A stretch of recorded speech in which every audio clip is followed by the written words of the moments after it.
and welcome to another Archon podcast. And this is one that I've been looking forward to for some time. I've alluded to the phrase Ashtar command, and there's some information that I'm going to be sharing with you about the history of the belief in Ashtar that his followers, those that claim to be channeling Ashtar, claim was an alien being. And this is interesting information that I think is worthy of discussing in the Archon podcast series, because I think in a lot of ways the New Age movement was co-opted by some of these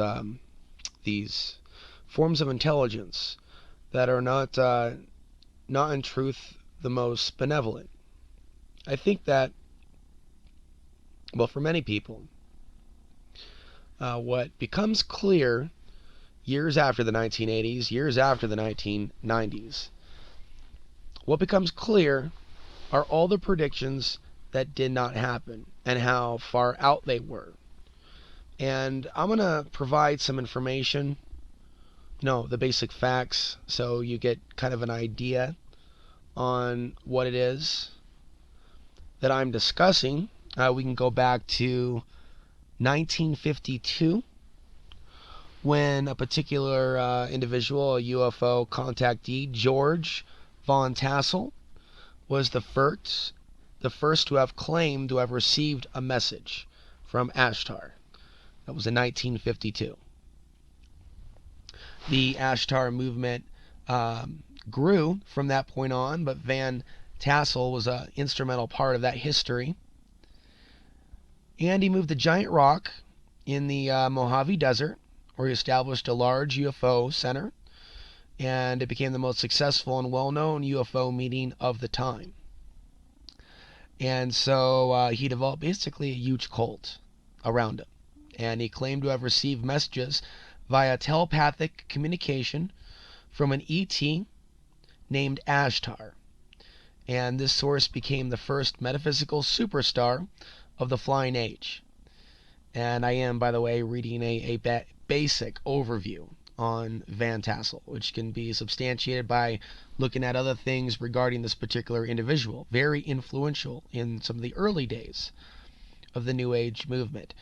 Van Tassel also incorporated the Christian Bible in terms of ET intervention in the evolution of the human race, and claimed that Jesus was a being from space. The Ministry of Universal Wisdom taught that all humans have the power to tap into universal mind of God, which facilitates evolutionary progress, as that exemplified by Jesus and Ashtar.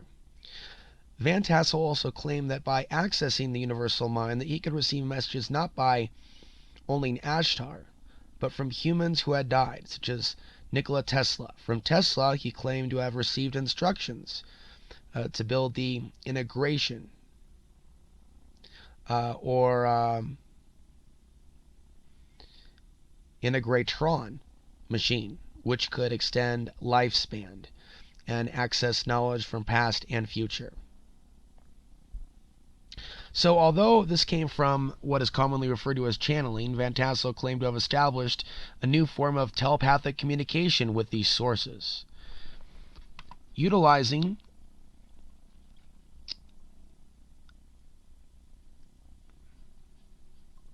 my screen there just for a minute. Utilizing a method which included both natural human abilities and the use of an alleged advanced form of alien technology, rather than the more traditional religious, non-technological, spiritual medium-based approaches taken by many earlier channelers of the era. Van Tassel maintained that the method he utilized was not a paranormal or metaphysical activity, but required being in resonance with the messages being sent. It was an example of the application of an alleged advanced extraterrestrial science that anyone could implement with the proper training in meditation techniques. Okay, so there's truth and disinfo that you'll often notice from these individuals claiming to be tapped into source and the positive ETs. So There's things regarding source and energy and things that bring people in. And then there's things that, are definitely above and beyond. Now, it's not just Ashtar Command, by the way. There's also something that's gone by the name of the Galactic Federation. And I do believe there's a connection there. Both of these staples, bread and butter, of what I call the mainstream New Age movement. I also want to differentiate, as I do in each podcast, the difference between traditional spiritual teachings that are not new, but some people are calling them new. But I believe that there are certain epochs where certain knowledge comes to the surface. I don't believe it's a collective shift in consciousness, but there's definitely an abundance of knowledge now.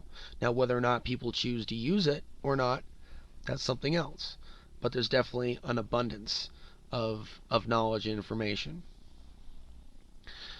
And we definitely can look back at the predictions given by the Galactic Federation of Light and see all of those that have not come to fruition. We can see a track record spanning multiple decades with these groups trying to paint these particular ETs in a positive light, encouraging even contact with these beings, a willingness to work with, which is really compromising people's energy systems.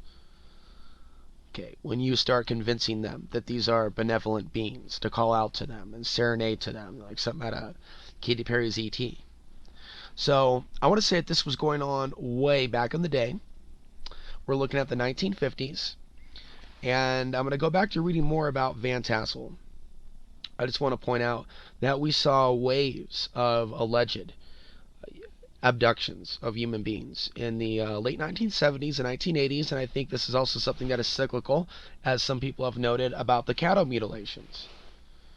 So there were certain things going on after a lot of this stuff kicked off.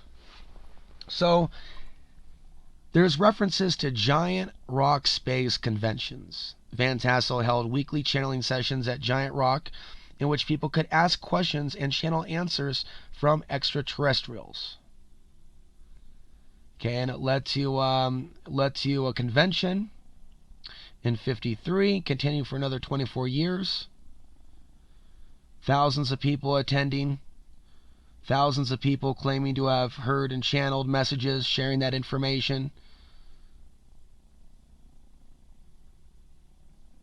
Van Tassel's early purported messages from Ashtar contained a great deal of apocalyptic material, which focused on concerns regarding the development of the soon-to-be-tested hydrogen bomb. It was claimed that on July 18, 1952, Ashtar entered the solar system as Commander-in-Chief of the Ashtar Galactic Command to warn humanity of the dangers of detonating the H-bomb, including the destruction of the planet. Again, truth and disinformation. Yes, we certainly, anyone with common sense, see the destruction that takes place with the use of modern weapons and a lot of the testing that's been done. But it's also easy for someone to walk in and say, well, we were actually protecting your planet when all that was going on, We were actually maintaining the space peace. And so, just to give you a little bit of background, a lot of these groups have that type of rap that they just pretty much inherited, and it was passed down through channel messages, that they've been saving our ass this entire time. Now, it doesn't mean that there aren't angels. As I said in other podcasts, I believe they work in certain ways, and these beings seem to be masquerading as those which are protecting us. I think that's the most clear way I can say this. They're masquerading as those that have been intervening in our world, where that credit actually goes to something else. It goes to the Creator and those serving the Creator in the true light, and not those that are masquerading in this false light. So the messages brought in by Tassel, as his UFO cult blew up, literally, thousands of people claiming to also be channeling the same Ashtar.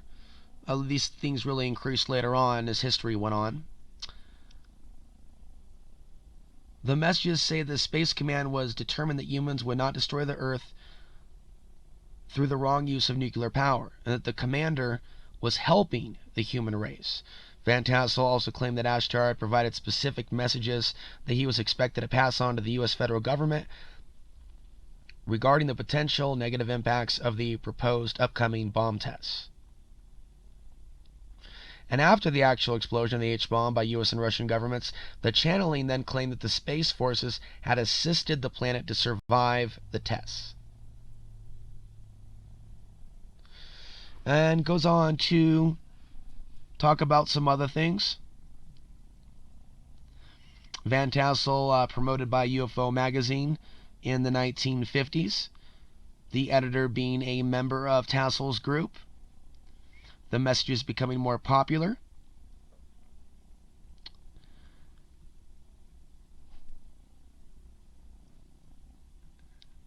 And I'm going through a lot of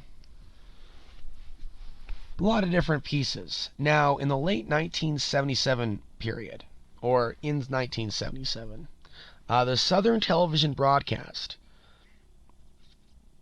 some sort of a news broadcast, was interrupted. It was hacked, basically. Who knows who hacked it? We'll just go ahead and assume it was an intelligence community. And, perhaps it was some sort of a test on the population, kind of like, Orson Welles' War of the Worlds, which I actually listened to before this podcast. Some also kind of reference with that predictive programming of the alien invasion, the War of the Worlds broadcast. This right here, and I'm actually going to bring some of it up, this was 1977, and this was in the UK.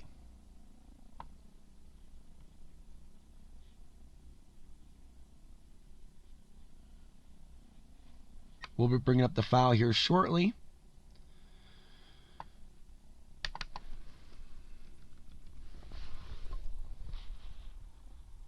The Rhodesian nationalist leader, Bishop Abel Muzorewa, has accepted Mr. Smith's offer to negotiate an internal settlement based on one man, one vote. But, he says, there are conditions. These include stopping the execution of all captured prisoners of war, allowing the Rhodes to take on negotiations. In Australia, Mr. Kerry Packard's cricketers are still pleading by yesterday's High Court decision, which lifted the ban on them playing Test matches. This is the voice of Prima, representative of the Ashtar Galactic, speaking to you. For many years you have seen us as lights and sparkles. We speak to you now to service them as we have done to your brothers and sisters all over this, your planet Earth. This is your deliberate share in great awakening as the planet passes into a new age of Aquarius. The new age can be a time of great peace and evolution for your race. Suddenly, your rulers are made materialistic and can overshadow their judgments.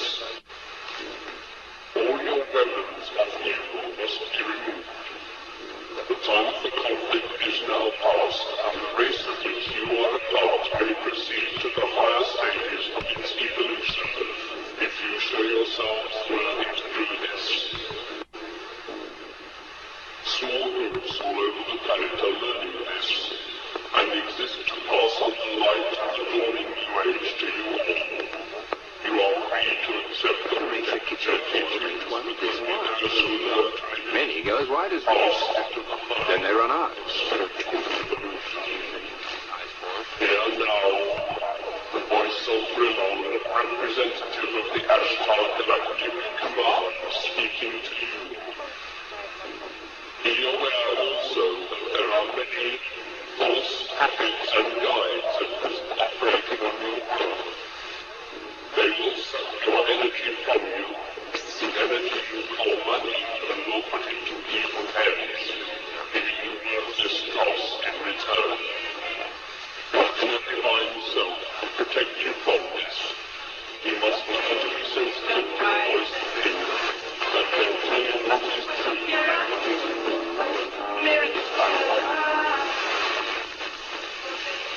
Learn to listen to the voice within.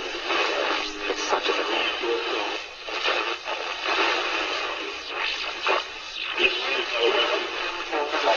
appreciate your presence to understand that we can't do. I insist on Okay, and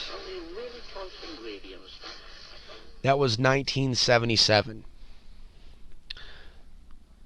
I will also note the solar cycles, and that I've always had a suspicion that each solar cycle brings new energy, but also different entities, different types of experiences, with the solar maximums being periods where there's a thinning of the veil.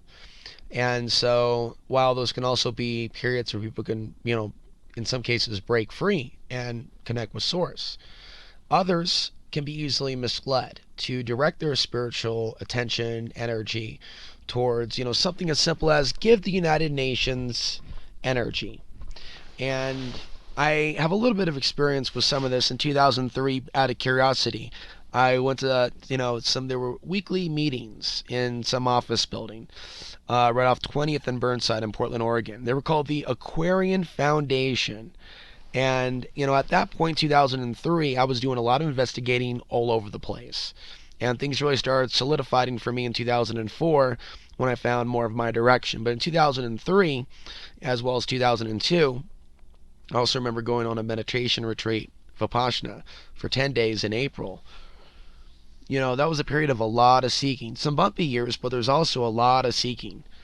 And, I came across information then that I now believe to be fraudulent. Information, people, things of that nature. That includes James Gilliland, the UFO ranch in Trout Lake, Washington. And I'm not here to debunk UFOs, but more or less what his interests are. And my story is a lot longer, but, how do I say this in brief? In the 1980s, my mother got involved in the New Age movement, and I was riding shotgun to a lot of these meetings in Seattle, Washington. We would drive up from Aurora, and I remember I really didn't want to go. And this is hard to talk about. And I remember, there's definitely a view towards me of being anti-spiritual and a little bit rebellious because I had my own way of viewing certain things. And that can be viewed as being very rebellious and even negative or evil. And I can remember certain superstitions being brought in, different psychics advising my mother, and people that I don't believe are giving her accurate information, nor does, I don't think that she also knows that some of that information was false. But that aside, and I can say that my path has led me to where I'm at, to where, I would say that some of these archonic forces are very good at dividing family, as well as out using family, to inflict a little bit of psychological control or trauma, which can lead to being infected by the archons. So I want you to think about this.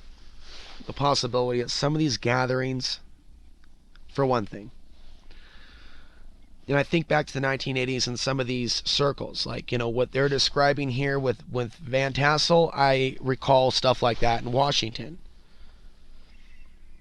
And no, there wasn't satanic ritual, there wasn't, but I don't believe these people were really using discernment. And this was where a lot of this false channeling information comes from. A lot of these groups and circles that were predicting prior New Age Rapture type events. We're talking about, and I remember hearing some of this stuff, being raptured off planet into a spacecraft. I still remember to this day some sort of a camping trip at a dowsing convention, and there was another boy there that I remember being friends with, and his dad kind of had an outdoorsy type of a vehicle. Wasn't the type you'd really kind of expect at a New Age meeting or gathering. I think it was possibly around Mount Rainier sometime in the late 80s, and he was holding a book that I thought was kind of fascinating because of the artwork, but it was had an Ashtar on the front, and there was this whole transhumanistic cybernetic helmet on his head. Of course, the Nordic, beautiful white, blonde-haired, blue-eyed Nordic Ashtar here to save us from ourselves, intervening every step of the way.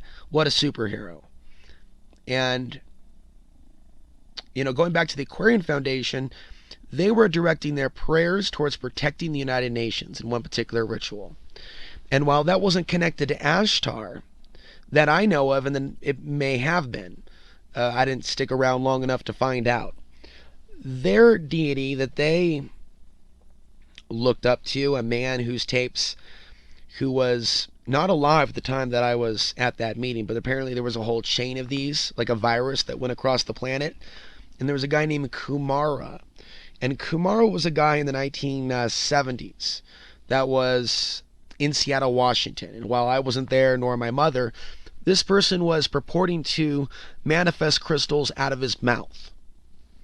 Out of his actual mouth. He was the ultimate fraud. The pictures were really poorly done. It looks like there's curtains around him. I mean, it doesn't even look like a good execution of a magic show.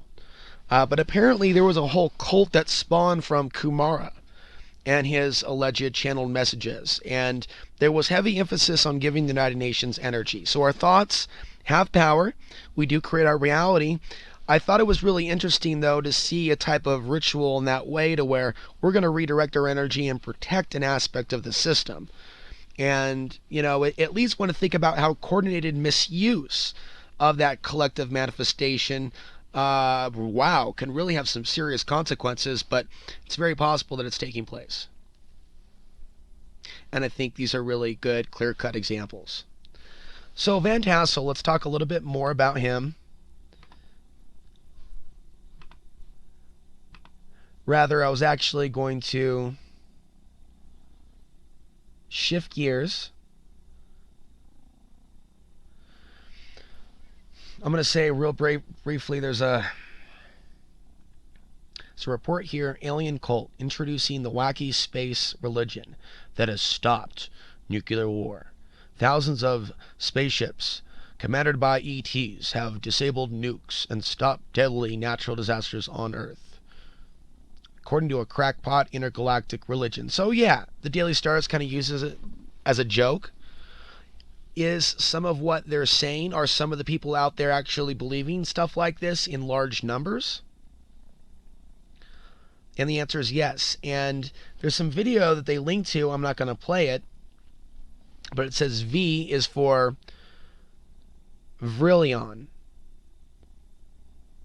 Not sure how to pronounce that. Vrillion. And that was the name of the deity that broke into the 1977 transmission. And I said earlier, likely caused by, intelligence agencies playing like a replay of War of the Worlds, right? So they're sticking with certain deities if in fact they were the ones doing that. Vrillion. I keep thinking of Vitron, or what's that thing from the 80s with the Transformers? It's been too long. But yeah, so it reads, if you thought we were on the brink of World War III, think again. The Earth is being protected by a band of alien guardians, protecting us from dark forces. That's if you believe a bonkers religion that's managed to gain hundreds of thousands of followers, introducing the Galactic Federation of Light and the Ashtar Command. And yes, they are definitely linked together. And its king members are refusing to talk to Daily Star online. And there's also some other things that I'll mention, some disinformation aspects of the New Age, that some of the Greys are collecting human material because they need it, and it's not really a bad thing. Some of the messages that's come through, very benevolent, loving, they're nurturing, they're caring for us. They just need a little bit of biological material. And there's a DNA upgrade though that's going to come with all this, so let's just kind of relax and allow ourselves to be transformed into something else, while assuming that it's for the greater good, while it's for the better. And so these are also dominant themes here. And the article reads, the Galactic Federation claims it is a fleet of extraterrestrials surrounding our planet, an alliance of spiritual beings that resembles humans. And yes, I remember this from the 1980s. There was a lot of talk about this, and sometimes the other term that comes up is Pleiadians. But yes, there was a lot of talk in the late 80s about there'd be mass sightings around the planet, and then there was also allegations of it ongoing, which I've never seen any evidence of. Now, for anyone that's a regular listener, I am not suggesting that sightings don't exist or that we're all alone in the universe. When we talk about the fake alien invasion, though, Project Bluebeam, this is very, very real, as well as the false alien saviors, as well as the false gods, which the Archons throughout history are very, very good at recreating, cloning, duplicating. It's something that almost seems to be cyclical. Certain periods in time, massive hallucinations, deceptions of the population, and I believe that we're in those times now. And this is one of those examples. And so we see the script here. They're here to protect. They have stopped the destruction of the planet, disabling nuclear missiles, stopping the insertion of nanotechnology into vaccines, lowering the radiation from the nuclear disaster in Japan, cleaning the oil spill in the Gulf, Ashtar Command, the religion's other faction. And that's the caption underneath the picture of Ashtar. And if you type into Google, long blonde hair, blue eyes, military uniform, some sort of a strange type of almost looks like a pentagram as a necklace. Opened right palm, indicating the chakra energy.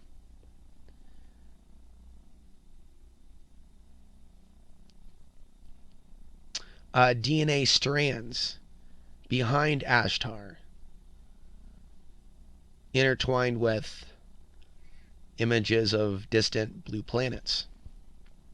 Van Tassel described Ashtar as Jesus Christ from space and claimed that he was in touch with dead humans, including Nikola Tesla. And continuing on,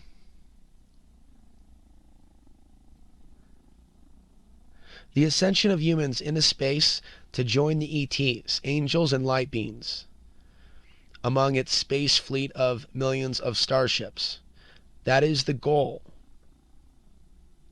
And what I can substantiate is that's exactly what they were talking about in the 1980s in those rooms. Now, I think that there was some monitoring going on of those rooms. Even some of the children. I think even I came on the radar. The sleep paralysis experience that I had in 1988 or so, I believe was after some of these particular get-togethers. And I felt like something found me, and I felt like I had returned to the radar. I would also say that I noticed a bizarre connection between a lot of the psychological torment that I went through at the hands of my mother. I found it odd that she was claiming to be a spiritual being. And so hypocrisy with regards to all that was really, really clear and difficult to go through as a child. But I was aware of what I was experiencing. And even some things that might be likened to dogmatic Christian families, I felt was somehow brought into my childhood. Wearing black is evil. You're not allowed to wear black. Don't wear black. My psychic friends told me you can't. When you wear black, it changes your energy. And there are actually others that have a different view on using black. And I'm not necessarily one way or the other. I think that it's good to stay away from rigid belief systems. Bringing in dogma, especially into parenting and using it to control, isn't very spiritual. And so I saw hypocrisy there. And then some of us see hypocrisy with supposed spiritual people in the real world. And that's like our first educator. Maybe it was, someone that we were dating or having sex with. Who knows what it was. But for me, I have to say it was growing up. It was being dragged along to some of those trips. And so that was my first experience with it, and I got to know it really well. And I was starting to rebel. against that type of control. And that led to me moving out early in my life at the age of 14 or 15. And that's what began the experiences with my father. But I never stopped questioning, and it took years before I got involved in the alternative media. But those were years of reading, years of meditation, some martial arts training on and off, which to me has always been a spiritual thing, to where lives of my past actually come into the present, and I'm just remembering as I naturally move, and I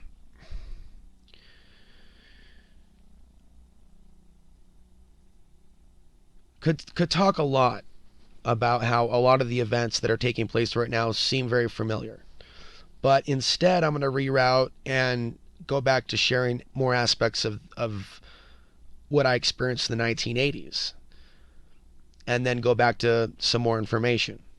Because there was a period in the late 80s where my mother's psychic friend, on and off boyfriend, that claimed to be channeling certain beings, and this would go on for hours in the park, where he would just say this is what they were telling him, and that's what they were telling him. And a lot of it was the fake predictions, the tidal waves that haven't come, a lot of it regarding the alien rapture, rapturing up the human beings that have raised their frequency and gone off planet with the off-world extraterrestrials. And we don't need to get into V the miniseries, which has this whole plot within it. And the reptilians in reality in the script are the ones that are masquerading as benevolent, beautiful, human-looking aliens that are visiting Earth and very interested in reseeding and procreating with the human beings that are on this planet. And by the way, there's something going on that is above and beyond and is not in the light. A real reason why they're telling people that they're going to be taking millions. The number's millions now. That's your update with Elon Musk and SpaceX and Obama announcing a corporate space race, and NASA getting in on it, and Russia and China and their plans for the moon and all these space stations. They can tell people they're going to the moon, and they can end up taking people to a secret space, be it the dark side of the moon or somewhere else, and anything is possible. The people of the world could be deceived, sitting at home watching their TV and their new world order after World War III, merging with machines, and they're seeing holograms of their relatives. Hi, Mom. Hi, Dad. It's so great up in Mars. Oh, sure, it was real strange being with a bunch of guys and all, but here we are. We have a permaculture garden here on a base on the moon, and we're going to Mars soon. So we can see a wide variety of these themes in sci-fi, in pop culture, and within sci-fi we can see warnings. There's the Philip K. Dick, there's the George Orwell, there's the Matrix trilogy. There are other aspects of art in cinema which carry forward these Gnostic themes, these truths hidden within fiction. And then we can also see bizarre predictive programming. The Sci-Fi Channel, for example, all of these movies about aliens and DNA and cloning. And someone would say, oh my God, they're really exposing it. And someone else can go, oh my God, they're really doing PR for the aliens. Ancient Aliens, the television show, refer to a lot of these ancient astronauts or ancient aliens that see these ancient civilizations as our gods or gods. Instead of, the entities that were experimenting with genetics on a massive scale, masquerading as gods. They never brought up the concept of the Archons as discussed by the Gnostics in these Ancient Aliens programs. In fact, they almost glamorized some of these entities for their accomplishments at creating civilization. And that's really, really interesting. But it's not surprising. So that's what you're seeing from the mainstream. So they use a combination in media, in Hollywood, of the alien threat, but also the alien savior. I mentioned James Gilliland, and he is someone that is putting out the same information to a T as a lot of these Ashtar command groups. And I've experienced there as well. And I will tell you my story. I've probably been to James's ranch about 8 times. And I realized he was always, like a dog, always eyeing the prettier women and making a move here or there. There's a lot of stories about James and the real James and how he is around women. And so he has an agenda. And I noticed the way he was looking at a girl that I was up there with, and he had very little interest, though, in actually talking to me. Now, we did do an interview, and he gave me a fake prediction interview in 2008 about a solar flare taking out the grid in 2009, which didn't happen, and the collective shift in consciousness, and the 2012 New Year, right? Celebrate, the shackles are gone. And so I got the feeling that the guy was a person that used people, and he probably was looking at me going, what's my use for this guy? Or this guy might be cramping my style. Or perhaps it was something else. But I heard some stories from some others that had been up there, which pretty much confirmed other stories that I had heard. And so, there are certain people out there that use their position really to just go through people. And it's almost sci-fi itself, but to think that some of these people are actually hosts for something else, that they're actually energy vampires, that there's actually a reason why they're sex freaks. And even more so, a connection with some of these deities. And James Gilliland claiming, to have channeled certain messages as well. And it doesn't mean that there's not truth in some of that. I'll tell you what, I think that there is some negative karma that comes with presenting that you're something that you're not. Even if you're doing just a little bit of good. So people like James Gilliland and others that have been popular in the mainstream New Age movement, they're popular because they tell people what they want them to hear, what the people want to hear. And there's a certain amount of people out there that want to hear certain things. And it doesn't mean that there aren't angels or miracles. But because people want to believe, like that poster, they want to believe that there are friends. And I think it stems from, the steep fracturing in consciousness, the amount of trauma that we've been through, and this desire to go home and to connect with Source. And that is genuine, and it should be nurtured, and it should not be misdirected. And it's something that we all should work on. But getting there by going to some of these gatherings and hoping for an activation, and a lot of these gatherings really, in hindsight, seem to be energy harvesting centers. Potentially with forces working behind the scenes.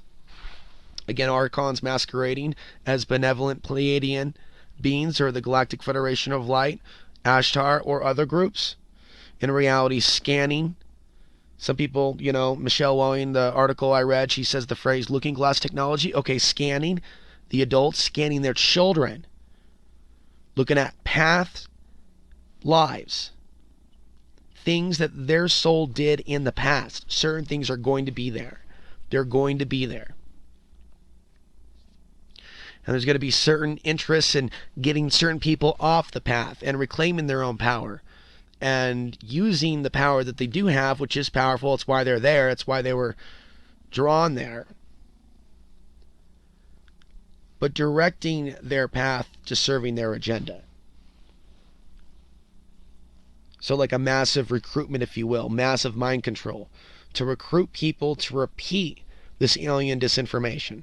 The story that I was going to tell that I told once before is that this fake channeler that was a friend of my mother said that we should go to Canada, and we went twice. And I don't know exactly what he said because of time and memory, but it had to do with meeting up with the aliens or attempting contact or attempting ascension or attempting activation, all of the above really. And for some reason the destination was all the way up to Banff, Canada. There were 2 trips up there. They were both unannounced. They were both traumatic in the sense that, it's a trip, but it was scary. I remember that we We're driving alongside some mountain cliff. I don't know how we did it in that old 80s car with all this snow in the dead of winter that we went.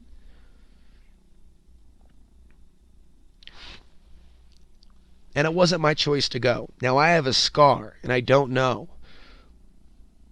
I don't know its source.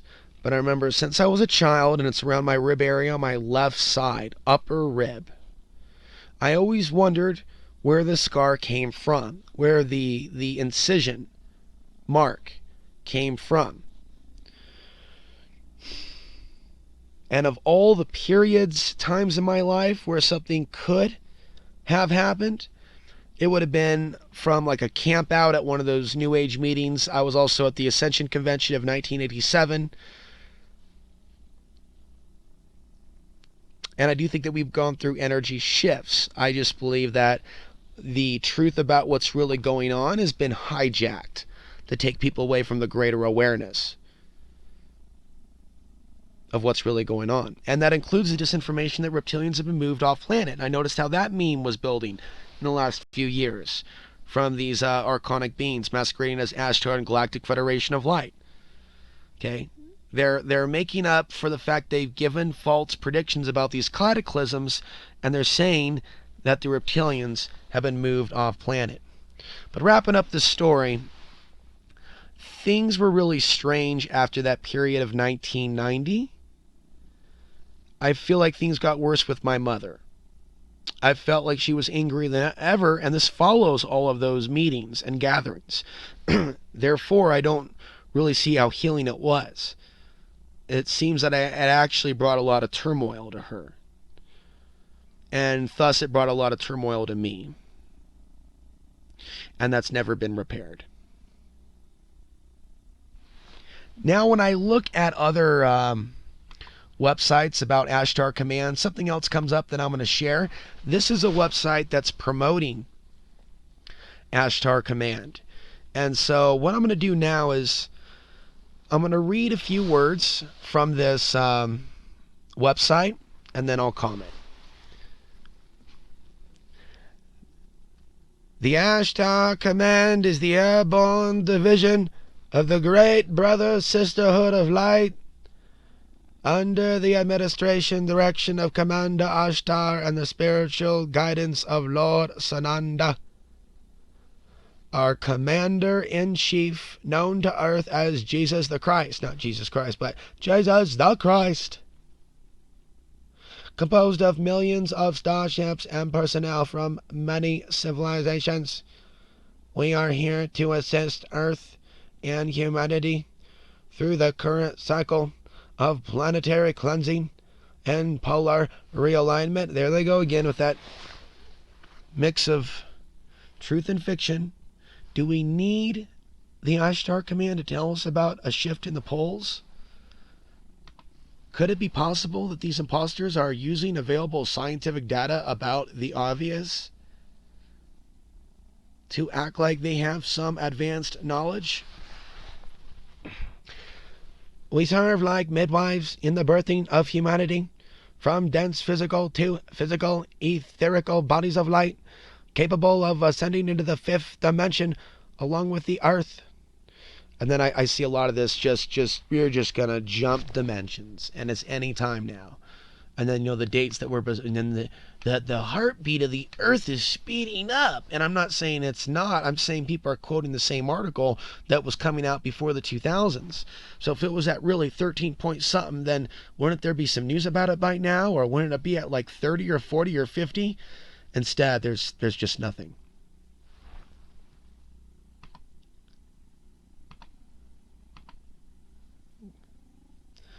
Okay.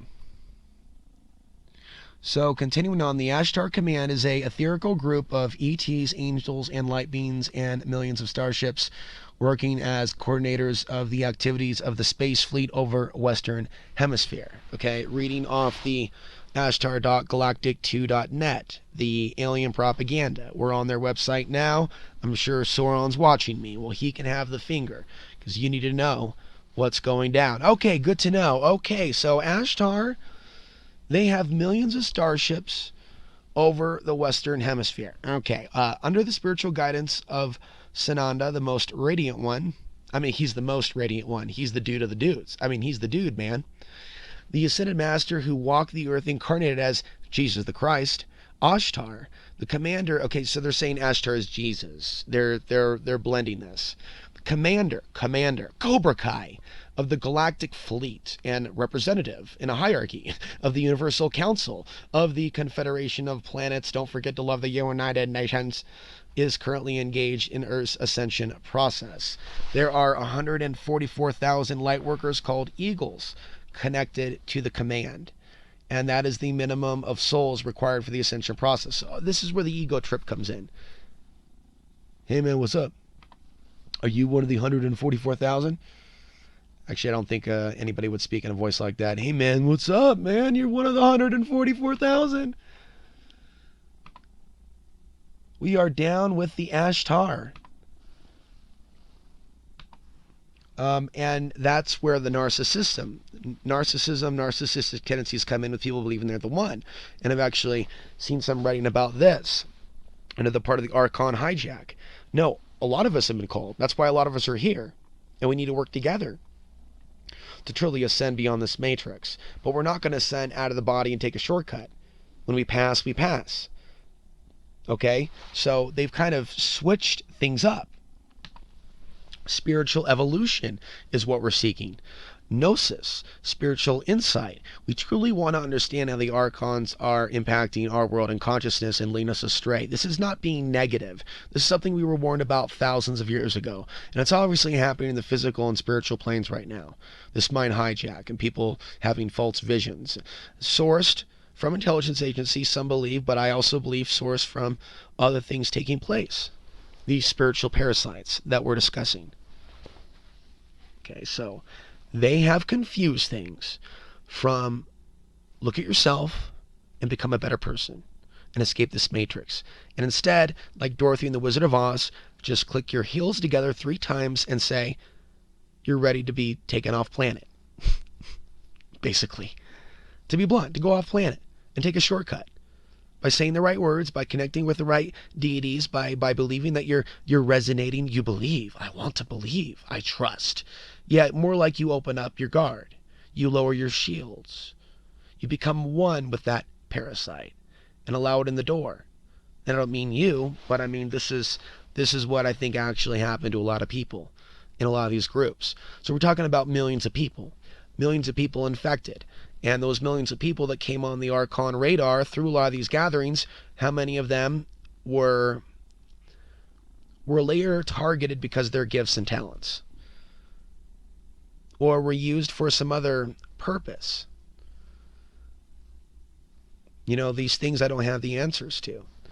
But I certainly have some questions. Going back to this, seeing if there's anything left to mention. I mean, a lot of it's repetitive. You've heard a lot of this. There's also a woman named Ramtha. And what I can say is that, in brief, in 2011, I got involved with 2 individuals connected through the survivalcenter.com. And one of them, his name was Michael Knight. And he made a documentary called Contact Has Begun for James Gillen. And it's very few times that I've met someone as psychotic as Michael Knight. That once he was a part of the management, if you will. You know, I had been recruited to find the store and give my energy to these energy parasites. Help them find the store, help them brand it, help them promote it online and my Access TV show. And of course, working for free while living in that place. So there was a massive energy investment on my part, is what I'm trying to explain. So when Michael Knight came in like a parasite, his aim was to obtain the fruits of my labor. Now that the store was set up, he would just simply become an asshole, like this town's only big enough for the 2 of us. He was not the main owner or financier, you know, the money that actually went to opening the store, but it seemed that his friend was handing it off to him. Whether or not that was his friend, this guy's name was Richard. But I saw this as a massive Archon attack on my person. The fact that 2 people that I thought trusted me Said, Alex, we think that someone like you in Portland should help the people of Portland, a big city, earthquake risk, other risks. You should help them get prepared. And they trust you, and they look up to you to a certain degree, and you should help them get prepared. It's the right thing to do. And that's actually how it was presented. I know how crazy this sounds to some of you, but it was during that period that a friend of mine that I trusted, who does clearings for a reason, for a living rather, but he offered for a reason to give me a reading, and there were certain things that were shared regarding a lot of energy attack that I was going through while living at that store.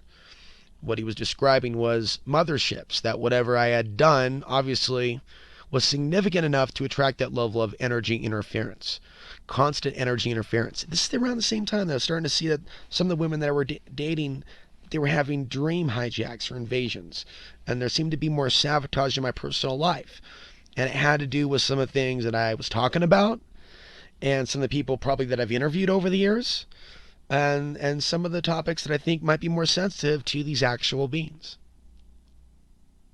And I noticed that it kicked off when the solar cycle kicked off, almost as if that provided some sort of interdimensional rift. Interdimensional rift. So we go back, and they're talking about going to these different dimensions, and people thinking that they needed to be in the fourth dimension when we're here in the third. And that's also really, really interesting. Okay, there's something about these solar flares and these geomagnetic storms, and especially during full moons, where the veil is thin and certain interference can come through. I think that certain people can have visions, but others, they can be given like a false vision and a false state, and a whole bunch of people at the same time could be fed the same thing, and it not be sourced from some sort of intelligence agency van that's going down the street, but instead can actually be sourced to something else.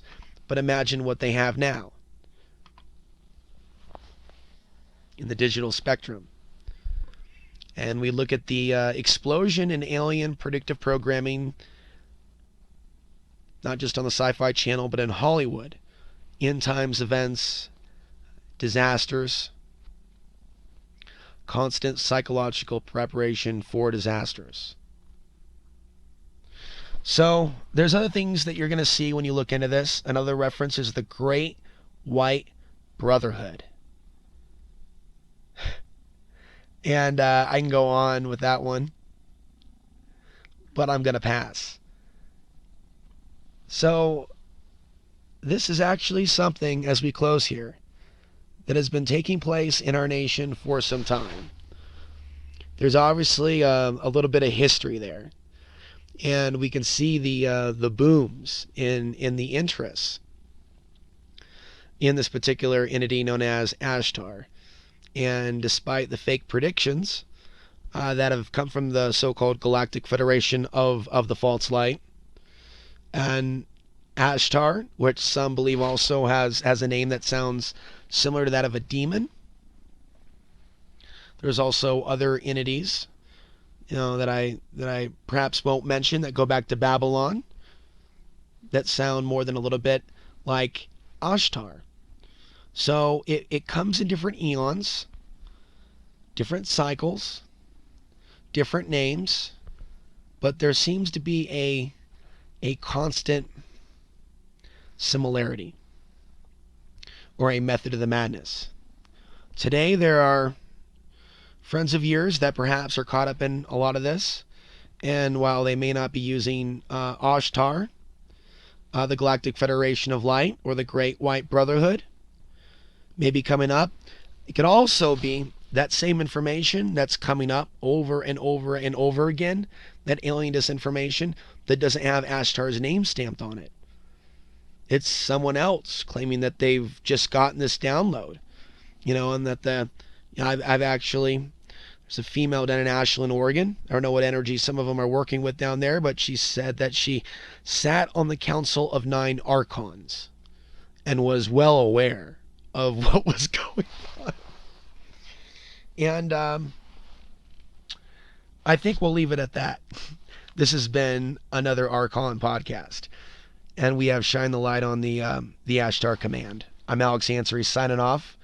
It's October 25th.